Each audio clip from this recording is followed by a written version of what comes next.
everybody, it's Ping out here at Fox Raceway with our test rider, Bruce Murata, and we got our ride today on the 2024.5 Husqvarna Rockstar Edition 450. And this thing has got some really cool, really trick components to it. We'll try to take you through as much as we can here, but there's a lot. And I would say that a lot of it is similar to what we've seen in the past. The FMF slip-on muffler, you get the cool Rockstar graphics, got seat cover, you get the skid plate, which is really cool looking, the blacked out wheels and spokes and all that, disc guard, you know, a lot of the little things, the clutch cover, all great. I would say the biggest thing this year, aside from the frame, which is what most of the factory guys are using now, they've added some torsional flexibility to it, so not so rigid, just gives the thing a little bit more flex, which gives you a softer feel, a more compliant feel, not so rigid and harsh and reactive. Other than that though, also I should mention these triple clamps have the split in them. Again, a little more flexibility. It's one other thing that they've done. MX34 tires, which is the latest and greatest from Dunlop. But the biggest thing this year is the addition of a built-in Lit Pro, which you can see here on the front fender. And this thing has really, gone to the next level in terms of technology. So you have an app that you download, and with that app, you can control throttle sensitivity, traction control, engine brake, and it's all you just slide it over on a 1 to 5 scale. 5 is very reactive, 1 is not very reactive, and you just kind of find what you like. You can create maps for different tracks. So like at Paula, you find what you like today, name that Paula map. You have another one for Glen Helen or whatever track it is, and then you just go in. Once you get comfortable with that, each track, you just go back, click that button when you go to that track for that day, and you're set up the way you like it. So it's cool. For old guys, it's a little bit intimidating maybe, but really there's a lot of that's pretty straightforward once you open the app up, right, Bruce? Yeah, absolutely. Yeah, I mean, I think it's going to take the average person to kind of get used to. There's so many different features inside that app, which they're really cool once you can figure it out. But for the most part, it's really cool to see, the throttle control part or certain sections on the track where you think you're in one gear, but then you're in the other. So I think for more of like that tech savvy kind of person, it's going to be really cool. For me, I'm kind of like more old school, so I don't really pay too much attention. So today was the first time where I'm like, oh wow, like I shift 100 times more than I thought I did. So, but I think for some people, they're really gonna enjoy it. Yeah, and there's kind of two components to this. So what comes free with the bike is traction control, throttle position, engine brake, all that.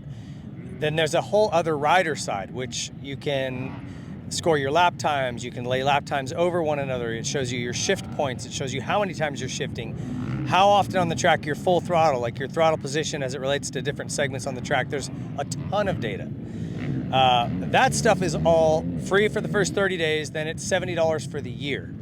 The traction control, the throttle position, that comes with the bike free, no charge for any of that. That's on the app. So just know that going in, there is a charge if you want all the rider data. Yeah. So with that, tell us about your impressions, Bruce. It was fun watching you. You look like you're having a good time. Yeah, so first off, it's so cool when they come up with these factory editions. It just gives you that feel like you're on a factory bike, just the look, everything. So kind of that saying like look good, feel good, that's kind of what you feel when you get one of these. But yeah, I mean, this bike, it felt really good. I mean, for me, I could feel, they talked about the internal changes they did to this chassis to give it more flex. I feel like for me, this bike tracked well in areas. I did have to do some suspension adjustments where at first I was kind of like blowing through the stroke and I was kind of a little all over the place. So we brought it in, we added some air to the front forks, and then we sped up the high speed in the rear. That really took care of that. Open up the high-speed compression. Or I'm sorry, open up the high-speed compression in the rear. And that made the bike track a lot better. I was able to get more aggressive coming into these braking bumps and stay kind of more on top. But then I kind of struggled a little bit in my corners where the front end wasn't wanting to track. So we came in and we slowed down the rebound in the front end. And wow, Ping, what a difference that was. As soon as we did that, and I believe it was just like 3 clicks. It was 3 clicks, but something you got to remember about these forks is that there's 36 positions. So where typically a bike would come at 12 and there's 24 positions, these have more. So 3 clicks would be like 1.5 with a show or a KYB setup. So this allows you to kind of fine tune a little bit more, but just that little bit of rebound change really effective. Yeah, it really helped out. I mean, just how because at first when I was coming to my corners, it just, like I said, the front end wanted to push. So when we did that change, it really settled. It really tracked well into the corners. But yeah, I mean, overall, I mean, the bike, it was awesome. I tried both map settings where they have like the mellow one and then they have the aggressive. I actually like the mellow for today's track conditions. The track, there's a lot of braking bumps, a lot of ruts. So I feel like the aggressive was a little bit too much.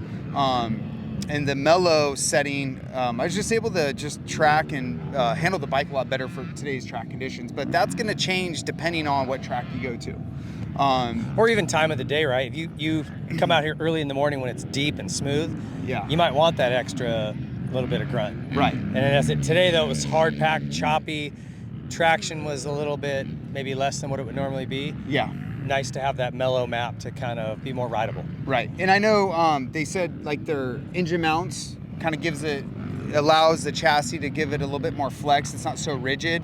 I don't have enough time on the non-factory edition model to compare that, but from what I felt today, the bike handled really good. Yeah. So it looked good. And those, like I said, those changes, opening the high-speed compression in the back will allow it to move a little bit more on, stuff that you're hitting at speed, but it also kind of lets the back kind of squat a little bit more, sit a little lower. I'm a big proponent of opening that high-speed compression. I do it on a lot of my bikes because I like my rear end to be squatted a little more. Yeah. I feel like it helps in the turns too. Keep the bike kind of down into a rut or a berm. Yep. And then you said by just slowing that front down, and they said that's pretty common. Yeah. That they come. This came from the WP guy here, Lee, who's super dialed in. He goes, yeah, I feel like the settings that they have from the factory, it's a little fast. So makes sense that we slowed it down. So something to think about if you have one of these. Yeah. Maybe try that. If your front end feels a little bit kind of all over the place, how would you describe what it felt like versus where it went to? Yeah. So at first, it wanted to push. It just felt like the front end was just trying to kind of go where it wanted to, searching a little bit. Yeah, kind of searching a little bit to where I wanted to be more control of that. So once we made those settings where I wanted to put it, it went. Yeah. So it was huge changes. And hey, look, like these changes too, I mean, these are all standard procedures when you get a bike. Yeah. Setting your sag, which we set at 105. And these are just little adjustments that you would do normally. So yeah, and it's something everybody rides a little differently, and so you've got to figure out the air pressure you like. You've got to be messing with those clickers to find the feel you like, and that makes it tough. It's why one of the things about air forks that frustrates me is you've added a whole nother factor in to try to manage when you're already trying to manage compression and rebound and fork height and balancing it with the shock. So for somebody who's maybe not as versed in how those things work, I'm sure it gets frustrating. That's why we try to do our race spec videos, which we will try to get out on one of these for you guys, just to start with a good setting. But Bruce just kind of gave you a good starting point. 105 sag, try opening up that high-speed compression, a half turn, quarter turn, eighth turn, and then slow that rebound down in the fork a little bit. I think that's a pretty good starting point for these. Yeah. So all in all, really cool bike. The look, obviously, you feel like you're a factory rider. I feel like I was Malcolm Stewart minus the speed. You need longer hair, buddy. That the rib seat, this was pretty cool too. This kind of keeps you more planted where you want to be on the seat. Yeah, a lot of texture in it. Yeah. Never mind these ribs. It's really, really grippy. But yeah, all in all, it's a fun motorcycle, and had a good time on it.